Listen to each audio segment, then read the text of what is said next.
realm. Okay, so our next speaker is a software engineer who fuses her work with painting, coding, and VR to create artistic scapes that envision the future of how the world could be. Her talk today is going to be focusing on a novel application for on-body haptics. So please welcome to the Hackaday Super Conference stage, Sarah Vollmer.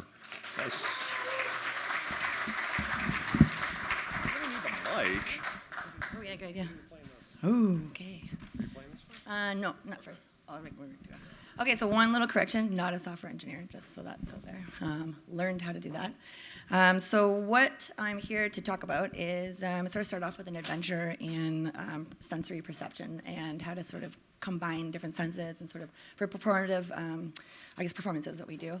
And so we're looking at connecting haptics, maybe to light, sound, body sensing, all types of these ways of kind of communicating different sort of experiences in a performative context. So what I mean by that is, let's say we've got maybe 4 or 5 of us that want to put on a show, and we would do it in terms of having body sensing or biosensing maybe on our hearts, and we'd have that connected to someone else, and then they would be able to feel what the other person's feeling, or maybe the lights or something dictating what's happening on your body, maybe the body gesture tracking, that sort of thing as well. And so because of this, the way they're doing performances, we got to be able to switch the gear around pretty easily. So I'd be able to give it to you, you have to give it to them, and kind of there's a flow of people coming through.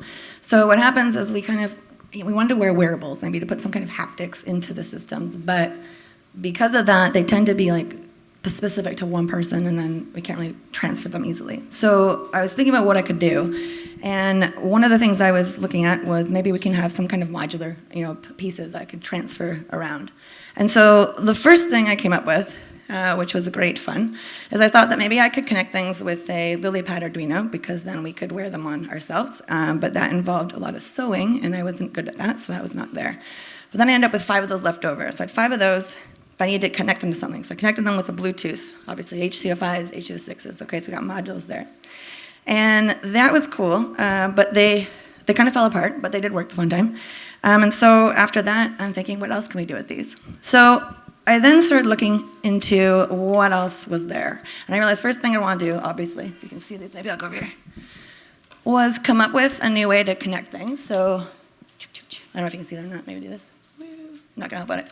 So, we'll talk about it later. So those are circuit boards, PCBs, we got them set. And so this here is what I've now got called the Octopulse here. And we got 8 different haptic sensors on here.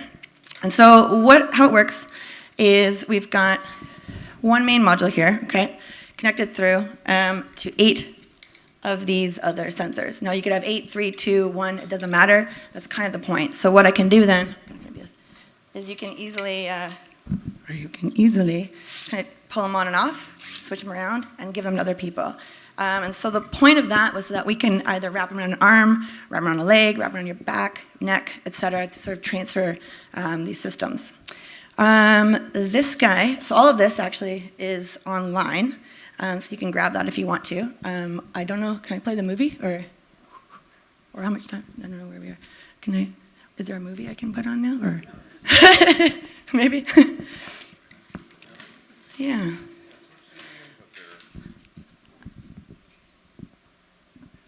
Or we can just kind of do that. There we go. Cool. So I'll play in a second. Wait. Okay. Yeah. Okay. So what I just did is I put together a couple things here. So taking this now into live performance, fine. But I work in VR. I do a lot of building, world building in VR. Maybe like last half a year, just started there.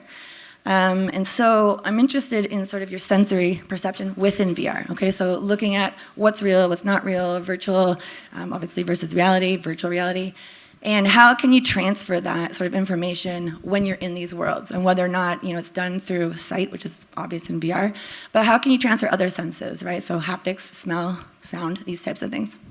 And so I've taken some of these systems, put them into there. And there's this giant module with gloves and haptic feedback that way, and all kinds of parts of your body going through this. And we're in a position now to sort of expand to a new idea.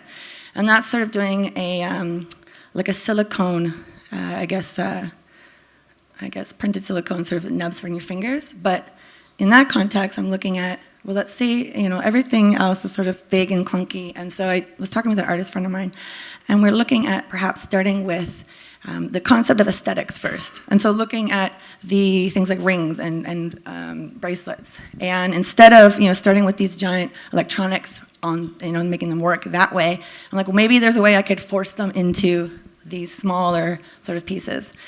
And so that is in the process. We're halfway there.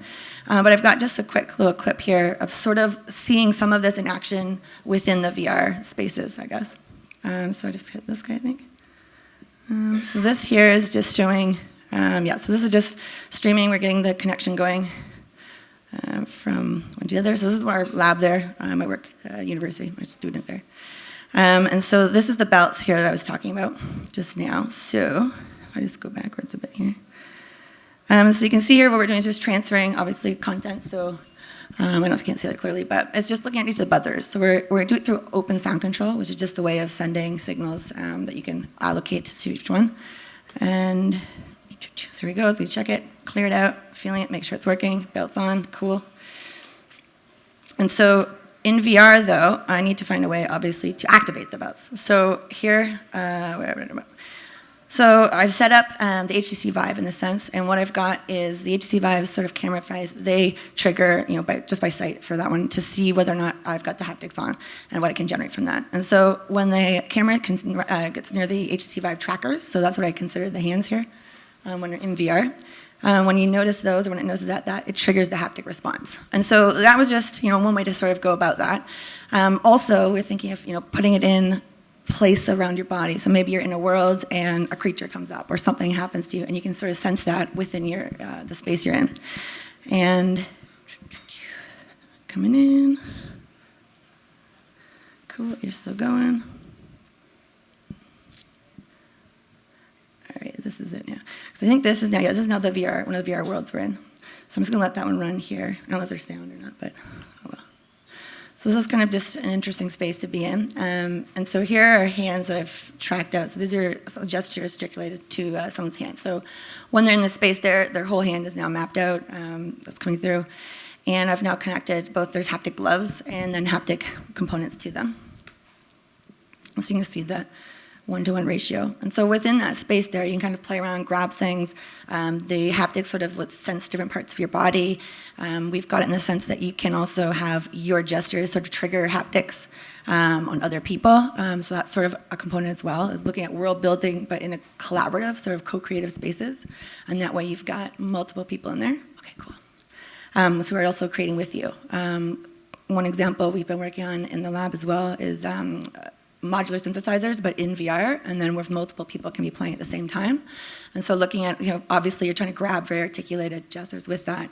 So what can we do to improve that? And so obviously using hands, maybe haptic feedback, etc. So here's my hand here. I'll just wrap up quickly then. So this hand here is my hand.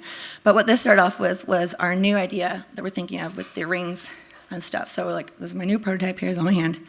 And where we're at is looking at it this way. So that's the concept I'm talking about in terms of having like a bracelet first around your rings and wrists here, and then sensors and things on your fingers. And so the one constraint, though, is obviously to have it all in this very small aesthetic, sort of pleasing, let's say, way, and see if it could be done, right? So I'm in the process right now of sort of figuring out this, printing out some different materials for 3D printed, like silicone and that sort of thing, and seeing if that would fit and it would be easy to transfer between people. Also looking at within the pads themselves, so just also sensing things sensed that way. Also to have pressure in them, so maybe being able to inject some kind of an air or liquid, maybe that works that way. And also having some kind of electrical sense as well, so being able to kind of zap things apart around your body. And so we're going with that, and that's kind of where I'm going. And that's about what I've got today. Thanks.